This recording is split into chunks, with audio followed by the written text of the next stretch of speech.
6 prohibited formats ng videos na ipinagbabawal i-upload sa Facebook Reels according to content monetization policies ni Meta. Ibig sabihin nun, pag once i-upload mo ang ganitong klaseng format ng videos sa video Reels is hindi po mamonetize ang video mo.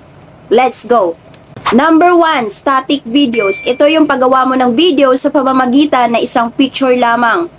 Number 2, static image pulls. Ito yung gumagawa ka ng pull sa pamamagitan ng isang picture para manghikayat ng mga audience for the purpose of engagement. Number 3, slideshows of images. Ito yung mga videos na ginawa mo na compose lahat ng mga pictures. Number 4, looping videos. Ito naman yung maiksi na video na paulit-ulit mong gawin like GIF at i-upload mo sa iyong video reels.